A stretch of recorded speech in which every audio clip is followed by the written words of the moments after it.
दोस्तों पिछले एक महीने से लगातार आधे से ज्यादा लद्दाख की पॉपुलेशन सड़कों पर उतर चुकी है बराबर, और यहाँ से जम के प्रोटेस्ट किए जा रहे हैं उनकी मांगों को लेकर। पिछले 13 दिनों से लद्दाख के लोगों के द्वारा भूख हड़ताल की जा रही है। ये भूख हड़ताल 21 दिनों तक चलने वाली है। वो कोशिश कर रहे हैं कि सरकार का देश के लोगों का ध्यान वो कैसे भी करके खींच पाए और अपनी मांगों को पूरा कर पाए। कोशिश यहाँ पर अभी भी जारी है कि मीडिया इनकी बातों को सुने, इनकी बातों को समझे और सारे मीडिया चैनल एकजुट होकर इनकी खबरों को दिखाए। लेकिन अफसोस की बात यह है कि आज के टाइम पर बड़े बड़े मीडिया चैनल पर इस चीज की एक भी कवरेज नहीं मिलेगी आपको। इनफैक्ट इसके अलावा कुछ दिन पहले आपने एक वायरल मणिपुर बॉक्सर का वीडियो भी देखा होगा, जिसमें वो देश के पीएम से डायरेक्ट ये आग्रह करते हैं कि वो मणिपुर आए और उनके देश के एक छोटे से राज्य को बचाए। मेरे तरफ से मैसेज देना चाहता हूँ, हिंसा हो रहा है, हम लोग फ्यूचर के लिए बहुत परेशान है मणिपुर। और मोदी जी आप एक बार आके मणिपुर में विजिट कर लीजिए और जल्द से जल्द मणिपुर को शांति चाहिए प्लीज। 1 साल से मणिपुर का विवाद यहाँ पे चल रहा है, आपको ये पता ही होगा। जब भी यहाँ पर कोई दर्दनाक घटनाएं हुई मणिपुर में तभी न्यूज में दिखाया गया इन सभी चीजों को, लेकिन उसके बाद से न्यूज चैनल से मणिपुर टोटली गायब ही हो गया। लेकिन जहाँ न्यूज चैनल को ये खबरें दिखानी चाहिए थी, एक साथ मिल के मीडिया को इस वीडियो पर बात करनी चाहिए थी, चर्चा करनी चाहिए थी, सरकार पर प्रेशर बनाना चाहिए था ताकि वो मणिपुर पे कोई फैसला ले। इंडिपेंडेंट कहलाने वाला मीडिया इस चीज पर चुप है और इतने बड़े मुद्दे पर अभी भी एक भी कोई कवरेज नहीं है। देखिए दोस्तों, ऐसा है कि देश में जो विपक्ष पार्टी होती है और जो मीडिया होती है देश की, उन दोनों का काम बहुत सेम होता है। यहाँ पर विपक्ष पार्टी का काम क्या होता है कि वो देश में जो सरकार यानी कि जो सत्ता पार्टी काम कर रही है उन कामों पर वो नजर रखे, इन चीजों पर नजर रखे कि कहीं देश में सरकार किसी योजना के बहाने, जो सत्ता पार्टी है किसी योजना के बहाने करप्शन तो नहीं कर रही, कोई ऐसे फैसले तो नहीं ले रही जिससे देश को नुकसान हो रहा हो, देश के लोगों को नुकसान हो रहा हो। विपक्ष पार्टी तो यहाँ पर अपना काम एकदम बराबर कर रही है, वो इन सभी चीजों पर निगरानी रखती रहती है और आए दिन वो आवाज भी उठाती रहती है। इनफैक्ट वो कुछ ज्यादा ही काम कर देते हैं। कई बार ऐसे फैसले जो देश के हित में होते हैं उसे भी वो देश विरोधी बता देते हैं। अब जैसे आप यूपीआई का ही एग्जांपल ले लिए, लेकिन चलो ये फिर भी विपक्ष पार्टी यहाँ पर अपना काम तो कर रही है। अब मीडिया का काम यहाँ पर क्या है कि वो देश में जो चीजें चल रही है, जो विपक्ष पार्टी कह रही है, उन चीजों को सुने, उन चीजों को समझे, अगर सही है तो उसे न्यूज में दिखाए, उस चीज पर चर्चा करे। लेकिन हमारे देश का जो इंडिपेंडेंट मीडिया है, जैसे कॉन्स्टिट्यूशन में तो इंडिपेंडेंट कहा गया है और ये भी कहा गया है कि मीडिया को हमेशा निष्पक्ष ही रहना चाहिए,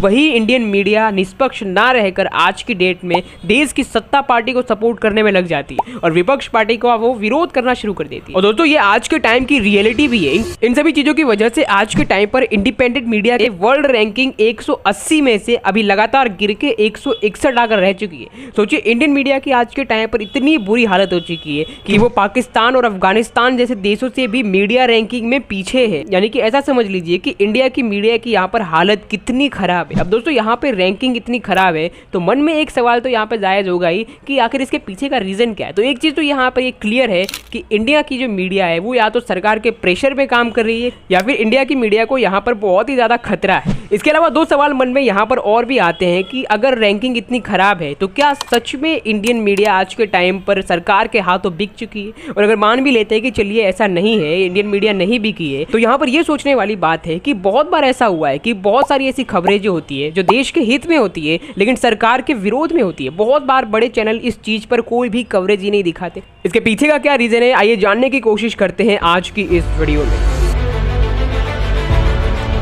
जब साल 2014 में बीजेपी की सरकार भारत में आई थी तब जो वर्ल्ड मीडिया रैंकिंग हुआ करती थी उसमें इंडिया की रैंकिंग 140 हुआ करती थी 180 में से। आने वाले सालों में ये धीरे धीरे और भी गिरती ही चली गई, ये रैंकिंग 151 हो गई और फिलहाल के टाइम पर यानी 2023 की रिपोर्ट के अकॉर्डिंग ये रैंकिंग और भी ज्यादा गिर के 161 हो गई। अभी तक इंडिया की मीडिया की रैंकिंग बढ़ी नहीं है बल्कि लगातार गिरती ही जा रही है, वो भी बहुत बुरी तरीके से। तो यहाँ पर ये जो भी डाटा है, ये जो भी नंबर है, इन सभी चीजों से आप अंदाजा लगा सकते हो कि यहाँ पर ये चीज तो क्लियर है कि इंडियन मीडिया में कुछ तो गलत चल रहा है। जरूरी यहाँ पर या तो न्यूज चैनल सरकार के प्रेशर में काम कर रहे हैं या फिर उन्हें सरकार के द्वारा खरीद लिया गया, या फिर मैं ऐसा कहूँ कि न्यूज चैनल को अच्छा खासा फंड दिया गया सरकार के पक्ष में खबरें दिखाने के लिए। अब यहाँ पर सरकार के द्वारा ऐसा नहीं होता है कि डायरेक्टली फंड उठाया और न्यूज चैनल वालों को दे दिया कि लो हमारी खबरें बताओ, बल्कि इसके पीछे भी एक गजब का दिमाग है। आइए जानते कैसे। आज के डेट में अगर आप देखोगे तो एनडीटीवी से लेकर न्यूज 18 ग्रुप के बाकी के जितने भी और भी थोड़े बहुत न्यूज चैनल है उन सभी के ऑनर इंडिया के बड़े बड़े बिजनेस बिजनेसमैन ही है, जैसे कि एनडीटीवी के ओनर अडानी है,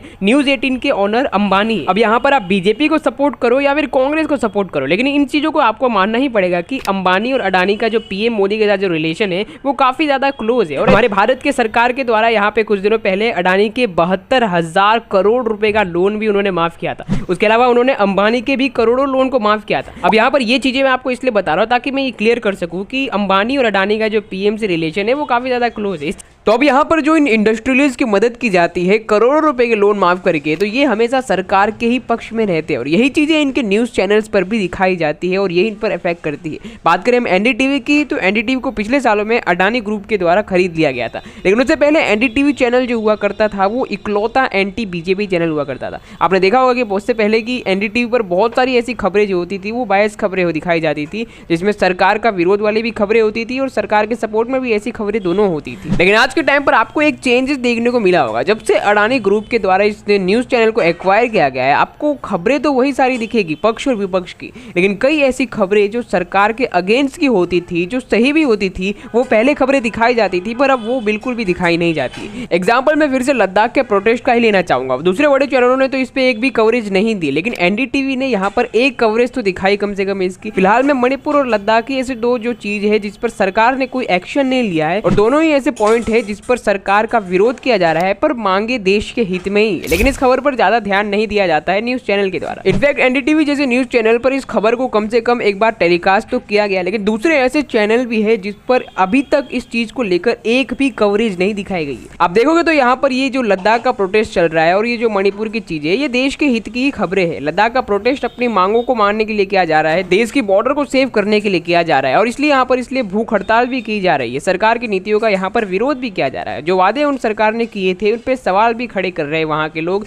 और ये खबर पूरी तरीके से देश के हित में है पर सरकार के खिलाफ में। तो इस चीज पर आपको एक भी न्यूज नहीं दिखेगी, बड़े बड़े न्यूज चैनल इस चीज को कवरेज करते हुए। तो ऐसे में आपके मन में भी कभी ना कभी ये सवाल तो एक बार आया ही होगा कि आखिर इसके पीछे का क्या रीजन है। कई बार ऐसी खबरें होती है जिसमें सरकार का विरोध होता है, लेकिन वो देश के हित की ही खबरें होती है, उसे न्यूज में क्यों नहीं दिखाया जाता है। तो इन सभी चीजों के पीछे का सिंपल सा खेल है टीआरपी। अब देखो, ऐसा नहीं है कि सारे न्यूज चैनल सरकार से फंडेड होते, बहुत सारे ऐसे न्यूज चैनल होते हैं जो सरकार के द्वारा फंडेड नहीं होते हैं, जिन्हें किसी भी तरीके से पैसा नहीं दिया जाता है सरकार की एजेंसी से या फिर डायरेक्टली सरकार से उनकी पार्टी का प्रमोशन करने के लिए। लेकिन आप देखोगे कि फिर भी वो न्यूज चैनल पर हमेशा किसी ना किसी तरीके से सरकार की बातों पर ही जोर दिया जाता होगा। उस न्यूज चैनल पर हमेशा सरकार की साइड ही नजर आती है। अब ऐसा इसलिए किया जाता है क्योंकि लोग भी ऐसी ही चीजें देखना पसंद करते हैं। न्यूज चैनल भी व्यूअर्स को अट्रैक्ट करने के लिए, व्यूअरशिप के लिए ऐसी ही चीजें दिखाते हैं। अब एक एग्जांपल से समझ लीजिए कि मान लीजिए कि एक न्यूज चैनल पर आपको एक ऐसी बोरिंग मणिपुर या फिर लद्दाख की खबरें दिखाई जा रही है, बताया जा रहा है कि आज के दिन ये हुआ मणिपुर में या फिर आज के दिन ये हुआ लद्दाख। लेकिन दूसरी तरफ मान लीजिए एक न्यूज चैनल पर एक बीजेपी के विधायक को बिठा दिया गया है और एक तरफ एक कांग्रेस के विधायक को बिठा दिया गया है। जमकर डिबेट चल रही है तो आप में से ज्यादा लोग उस डिबेट को ही देखना पसंद करेंगे, और ये सिंपल सा साइंस है व्यूअरशिप। आज के टाइम पर जितने भी न्यूज चैनल है उनमें से आधे से ज्यादा न्यूज चैनल ऐसी खबरें नहीं दिखाते हैं जो जरूरी भी होती है। उनके पीछे का रीजन यही होता है कि या तो वो खबरें इतनी इंटरेस्टिंग नहीं होती या फिर बोरिंग होती है,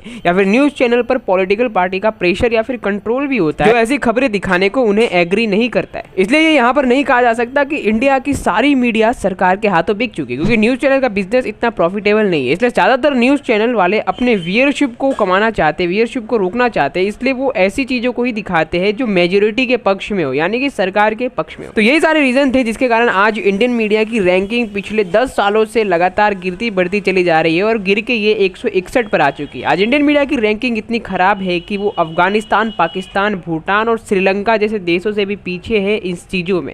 आपकी क्या राय है यहाँ पर, और कौन से ऐसे रीजन हो सकते हैं इंडियन मीडिया की ऐसी हालत का? कमेंट करके अपनी राय सबके साथ शेयर करें और सब्सक्राइब करें ऐसी और वीडियोस के लिए।